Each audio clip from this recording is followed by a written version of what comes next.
Vamos lá, pessoal. Boa noite, boa tarde, bom dia, né? Mais um encontro síncrono de inglês instrumental. Na verdade, o último encontro nosso, né, da agenda de número 8. Chegamos ao final do nosso curso de inglês instrumental. E hoje eu queria deixar um recado para vocês, né, de realizarem aí a agenda 8. As recuperações foram finalizadas, eu já fiz a correção. Em breve vocês terão um encontro, o exame presencial. Então não deixem de realizar a agenda de número 8, a nossa última agenda.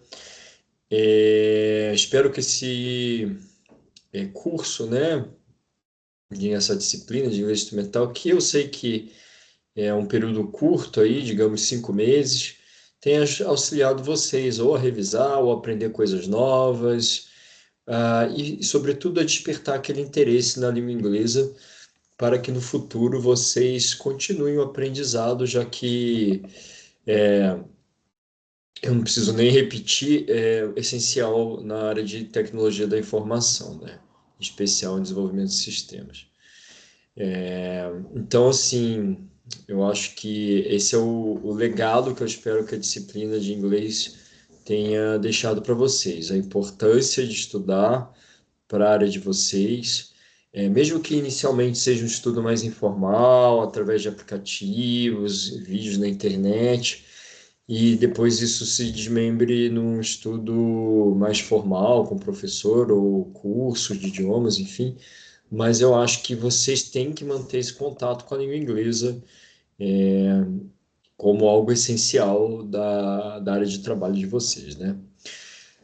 E, bom, além desse recadinho, eu também queria agradecer a participação de todos e todas ao longo do curso, foi muito bacana. Esse semestre foi bem proveitoso, foi bem interessante. E hoje eu vou comentar alguns elementos gramaticais dessa agenda número 8, tá? Vou compartilhar aqui minha tela, iniciando falando um pouquinho sobre o fichário da agenda, né? É, Vamos lá. Bom, eu já abri um fórum lá para que vocês participem, né? Espero que todos entrem, dê uma olhada. Mas eu queria falar um pouquinho do fichário, né? O fichário dessa agenda aqui, ele traz a seguinte proposta. Vamos testar suas habilidades com duas últimas atividades que serão muito úteis no futuro para a sua colocação profissional. Pense que você vai se candidatar-se a uma vaga de emprego no exterior e precisa fazer isso por e-mail. Elabore seu próprio currículo seguindo as orientações dessa agenda. Elabore um pequeno texto como se fosse o corpo de um e-mail de mais ou menos 7 linhas, baseado na pergunta Could you tell us more about yourself? Usando os verbos modais, indicando suas qualidades, defeitos, coisas que você já fez e gostaria de fazer. Basicamente, aqui é uma carta de apresentação, né? Que a gente chama em inglês de cover letter. Só que formato de e-mail, e vocês podem ou não anexar o currículo, fica a critério de vocês. E uma das sugestões é o uso dos verbos modais. Vocês viram a elaboração do e-mail na última agenda, fiz um encontro síncrono sobre esse assunto, né? Tinha uma aula que eu preparei também, mas aqui a gente tem essa novidade dos verbos modais. A apresentação pessoal é algo que desde o primeiro dia a gente trabalhou, né, na agenda de número 1, foi o tema do fichário, e isso foi se desdobrando ao longo do curso em aprofundamento sobre a forma de se apresentar, mas os verbos modais é algo novo. Nesse cenário, eu quero trabalhar um pouco sobre o que seriam os verbos modais, né? Deixa eu abrir uma explicação. Eles são verbos que têm características diferentes em inglês. Eles são verbos distintos de verbos, diria, normais aí, né? Por que a gente chama de distintos, né, de verbos normais? Porque eles vão ser usados em certas situações. Eu acho que esse é o primeiro ponto aqui, né? Deixa eu colocar aqui. Isso, boa. Então, eles vão ter certas empregabilidades, né? Situações que a gente vai ter de trabalhar com esses verbos, tá? Eles têm suas próprias regras gramaticais também, mas eu acho que, sobretudo, essa questão da função. Qual é a função desse verbo, né? Uma função que nenhum outro vai desempenhar. Por isso a gente chama ele desses modal verbs, né? Aqui tem uma listinha de alguns, os mais comuns, né? Can, could, may, might, will, would, must, shall, should, ought to.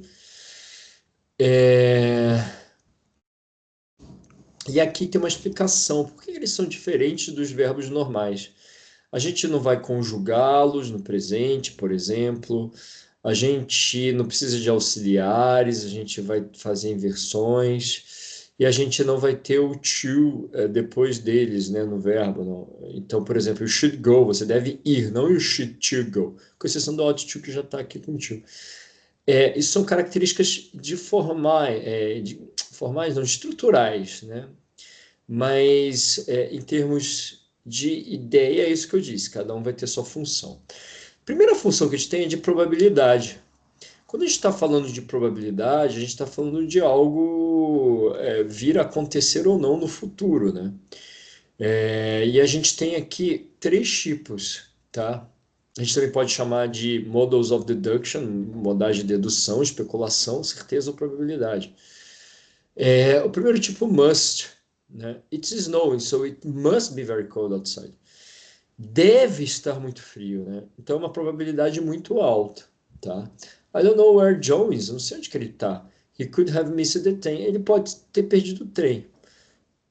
Pode ser que sim, pode ser que não estou vendo ele aqui. Tem uma chance grande, mas é um pouco menos que o must, bem maior. This bill can't be right. 200 pounds for 2 cups of coffee. Essa conta deve estar errada. 200 libras por 2 xícaras de café, né?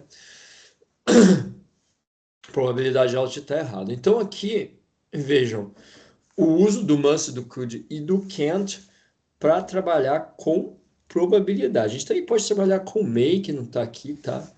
Mas na explicação aqui estão esses três. Outra função que a gente tem dos modal verbs é a questão da habilidade, né?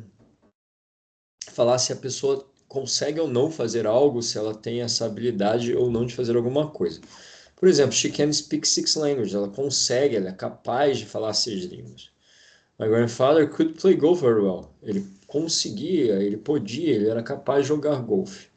I can drive. Eu não consigo dirigir, né?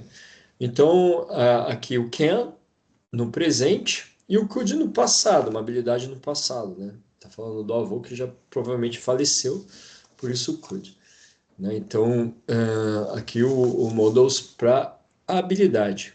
Can ou could. Can presente, could passado. Obrigação ou conselho, e conselho, na verdade, a gente tem o must, o have to e o should, né? O must, ele é uma obrigação. Children must do their homework. Elas devem fazer a lição. E o have to e o should é um conselho, né? We have to wear uniform at work. A gente... desculpa, o have to é uma obrigação também, né? Nós temos que usar o uniforme, nós somos obrigados. E o should é um conselho. You should stop smoking. Você deveria parar de fumar. Então, must have to como obrigação e o should como um conselho, né? Veja que quando eu faço a tradução, as crianças devem, você deveria. Em português, não tem esse peso que o inglês possui, né? Falar, must, ele é obrigação, should é um conselho. Na tradução fica meio que igual, deve, deveria, né? Não há muito diferenciamento. Então a gente tem que tomar cuidado quando a gente está falando do modal verbs de entendê-los pela função. Para obrigação, eu uso must, para conselho, eu uso should. Não pela tradução, porque a tradução não vai ser exata. Às vezes vai funcionar, às vezes não, né? Português, aqui nesse caso específico, deve, deveria, depende muito mais de contexto do que de palavra, né? Tá? uma ou outra vai variar de acordo com o contexto. Permission é permissão. Então, para pedir a permissão para fazer alguma coisa, né? A gente tem o could, poderia, e o may, que também que é para falar que não é permitido, né? Você não deve. E o can eu posso. Lembrando que o could e o could é mais formal e o can é muito direto. Eu posso também usar o may na pergunta, que é muito formal. May I leave? Eu poderia, por obséquio, sair, né? É algo bem mais formal, tá? Outra função que a gente tem de hábitos, né? É, a gente fala, por exemplo, when I lived in Italy, we would often eat in the restaurant. Nós frequentemente íamos comer, né? John will always be late. John sempre estará atrasado, né? Aqui falando de hábitos, de coisas que a gente fazia no passado ou futuro, né? Do will ou would, tá? Então são essas aqui algumas funções, a gente tem mais, mas eu trouxe as mais comuns, né? A gente pensar primeiro em probabilidade, depois a gente passou por habilidade, obrigação e conselho, permissão e por fim hábitos, né? Tá? Como eu disse, tem outras, tem, mas essas são as mais recorrentes aí, tá?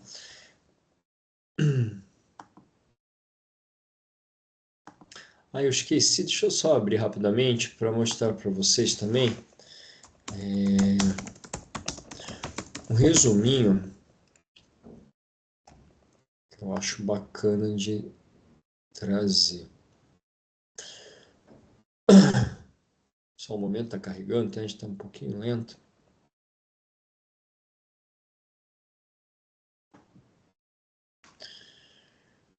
Vamos lá. Se eu acho aqui para vocês. Tem um resuminho aqui bacana. Acho que esse daqui serve. Tinha um outro que eu queria, mas eu esqueci. Deixa eu ver. Acho que esse daqui é melhor.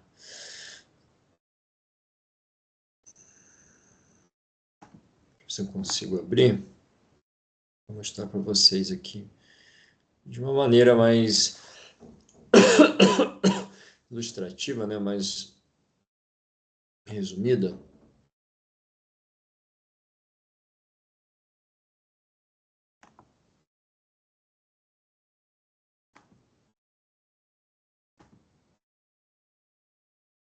Beleza. Ó, aqui tem até um pouco mais, né, dos que eu trouxe para vocês. Mas, dando uma revisada, aquilo que eu falei do Ken, né, que a gente pode usar para habilidade, permissão, né. Ele botou polite request, mas o pedido educado você tem que colocar o please, senão não é educado, tá?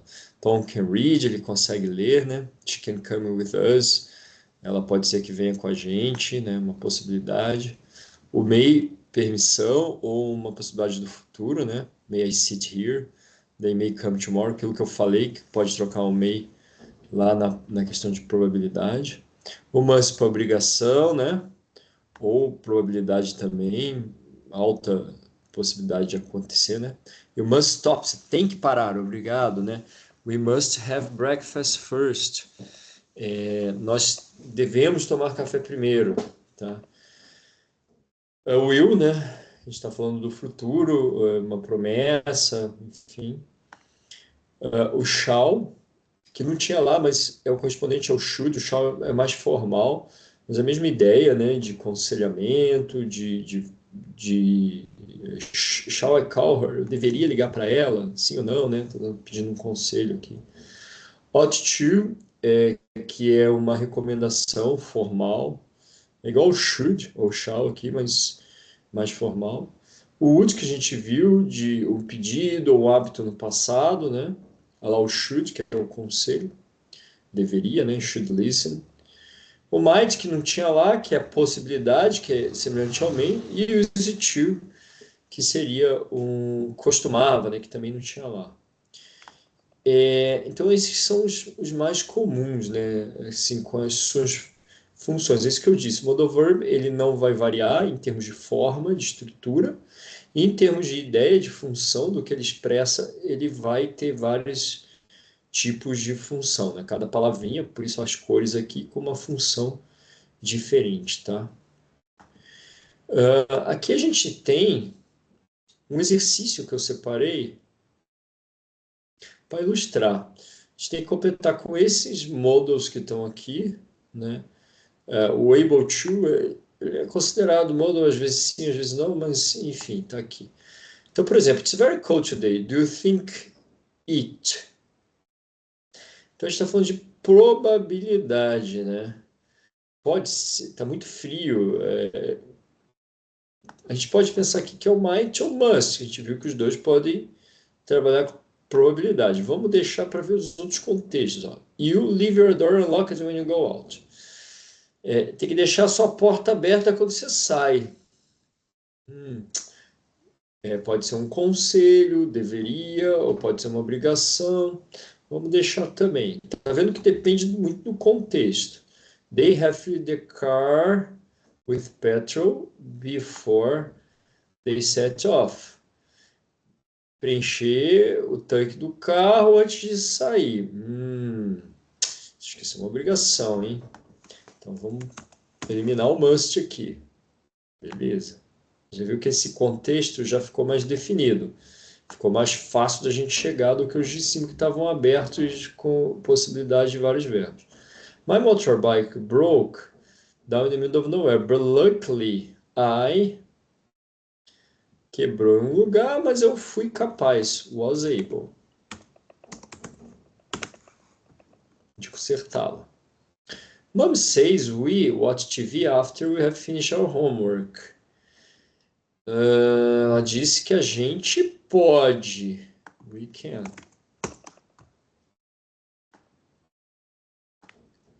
You don't pick me up at the station. I can't get a taxi. You shouldn't. Você não deveria me pegar. Oh, shouldn't não. You don't, né? You don't have to. Você não tem que me pegar. Você não precisa, né? Não tem obrigação. Lembra que eu falei que eu have to é obrigação. This is impossible. It. Eu completei com must ali. It ought to be a mistake. Dá para ficar em dúvida. Vamos ver o próximo. Jim have seen me because he walked past without saying hello. Jim couldn't. Ele não conseguiu me ver.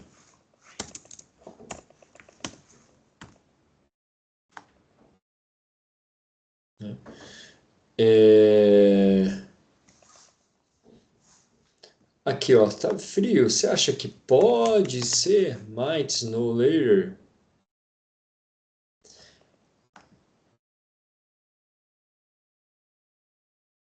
Ó, aí ele tá dando um conselho. Você não deveria deixar sua porta destravada, tá? Vamos ver as respostas aqui para a gente ver os exemplos, ó.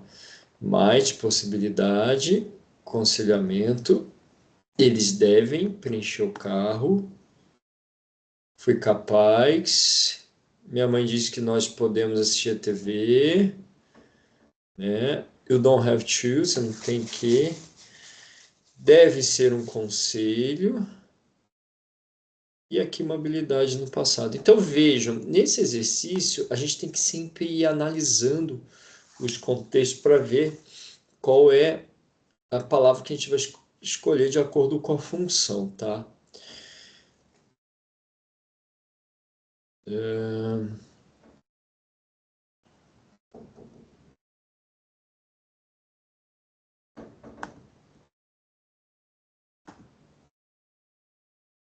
Bom, então, pessoal, eu queria trazer hoje para vocês aí essa explicação do modal verbs dos exercícios, né? Para que fique claro que quando a gente está falando de modal verbs em inglês, são esses tipos de verbos que têm essas funções variadas, né? Cada palavrinha vai encaixar com uma função diferente e assim a gente vai conseguir expressar as ideias que a gente precisa, tá? Acho que era isso. é, E eu vou ficando por aqui e queria desejar boa sorte para vocês, tudo de bom, um ótimo fim de semestre, que vocês possam aí, logo no final do ano, finalizar o curso de vocês e terem sucesso na carreira. Um forte abraço, obrigado, até mais.